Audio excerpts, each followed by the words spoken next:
A sprint car chassis builder is closing shop and it will affect some serious customers. Details on that, plus the dirt racing weekend ahead, and possibly Devin Moran back in a sprint car. Let's go.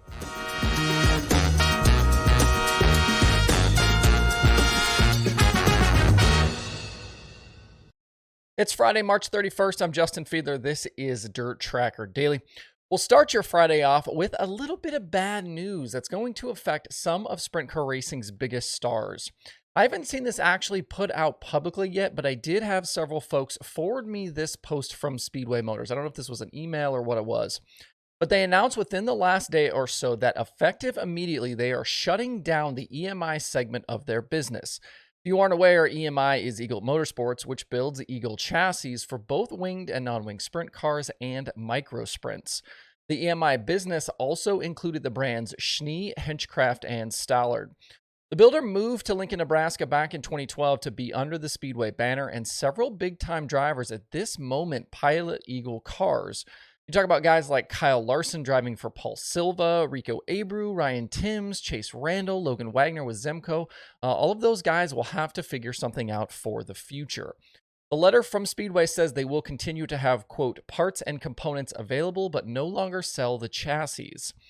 How this will affect these teams going forward, I'm not really sure. Bent and broken chassis can often be fixed, but eventually you'd have to think these guys will have to look elsewhere for new pieces. Much of sprint car racing is an arms race with teams buying new parts and pieces all the time in search of better and lighter and faster. It'll be interesting to see how any sort of transition might affect these drivers and their performances. Guys get attached to certain cars and, maybe this could have effect on how they do going forward. We'll have to see if any of these teams try and make changes soon, or do they try and hold on to their Eagles for as long as possible? We'll see. We talked not all that long ago about how, nobody really talks about sprint car chassis in the sport. It's like not really a thing. But a lot of drivers and teams have been pretty damn loyal to certain builders over the years. And I'm thinking obviously here about Silva and Eagle, or you think about Donnie Schatz with J&J or Maxim and Kinzer. Definitely something to watch for as sprint car racing kind of continues to ramp up for 2023 and we get into the summertime. One other sprint car news item for you today. I mentioned earlier this week that this weekend's Super Dirt Car Series races at Atomic Speedway have been canceled, but they are again trying to sell 1,000 tickets for a weekend pop-up race. If they are able to get across that number and have the show, late model racer Devin Moran will make his 410 sprint car debut.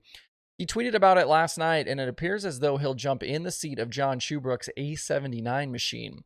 Moran had previously tested this car, but this would be his first attempt at an actual race.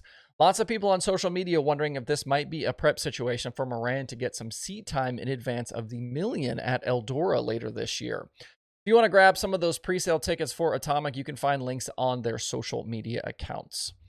Before we move on, the last call for shirt and hat orders with a free decal this week. If you order a Dirt Tracker shirt or hat by the weekend, I'll throw a free logo decal in with your shipment. I normally sell those decals for $5. Order anytime, free shipping in the US at shop.dirttracker.com. Looking ahead to the weekend, we're keeping an eye on some weather situations, but we should get some racing around the country and down under. Things look good to go for the World of Outlaws sprint cars at Devil's Bowl in Texas. Johnny Gibson tweeted last night he thinks we could see the biggest car count for this track in over 20 years. And just for some reference, this show a year ago drew 32, so clearly Johnny thinks we'll be well beyond that. Tonight's race pays 10,000 to win. Saturday is 20,000 to win. And according to the series, Saturday's race will be the first of 18 shows this year that will pay 20,000 to win or more. Dave Gravel enters the weekend as the points leader over Carson Macedo, Brad Sweet, Logan Schuchart, and Buddy Kofoid. Brent Marks was the winner at Devil's Bowl in 2022, while Logan Schuchart had won 3 in a row before that. Certain drivers just seem to shine on half-mile tracks, and this could be a decent chance for Gravel to extend his points lead. He handled business at Volusia, winning 3 of those 5 races, and he led the series in average finish on half-mile tracks a year ago. But Brad Sweet and his KKR 49 are rolling right now. They've got 3 straight top 2 finishes, including the win last weekend at Magnolia. Macedo's top 10 streak is still alive as well, sitting right now at 14 races. On the non-wing side of things, we were supposed to get the USAC National Sprint Cars at Lawrenceburg on Saturday, but as of this morning, that race has been postponed because of weather. They do plan on trying again next Saturday, April 8th.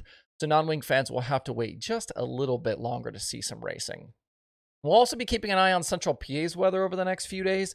Selinsgrove is already canceled for tonight, and Williamsgrove, Lincoln, and Port Royal are all scheduled, but watching the skies.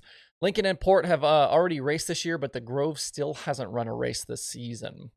And if you're down under or a fan of racing down under, both Premier Speedway and Perth Motorplex, among others, are in action as well, so don't sleep on those shows. They can be watched on Clay-Per-View if you aren't down that way. On the late model side of things, no Lucas or Outlaws this weekend, but we do have other races like the Spring Nationals in Alabama and the MLRA at Wheatland.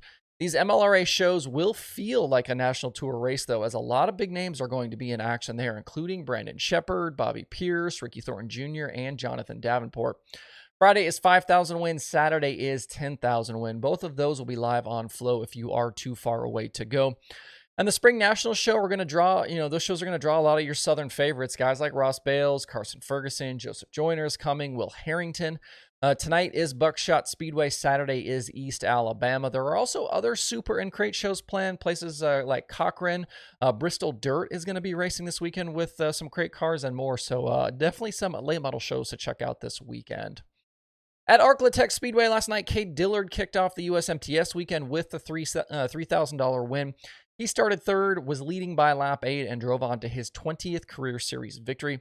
I believe it was his first USMTS win since way back in 2017, as his career has shifted more towards late models. Jim Chisholm and Derek Ramirez completed the podium. They had 59 cars last night. Like I said, these USMTS fields remain really tough, and I think it's going to be really tough for the next 2 nights as well. Jason Hughes did take over the points lead last night from Terry Phillips, who came home 16th after starting 24th. Tonight's show is 5,000 wins. Saturday is 10,000 win. Make sure to drop me a comment today. Let me know where you're headed this weekend or what you're going to be watching on the streaming services and any weekend win picks. Hopefully Mother Nature plays a little bit nicer this weekend than she has in recent days and weeks.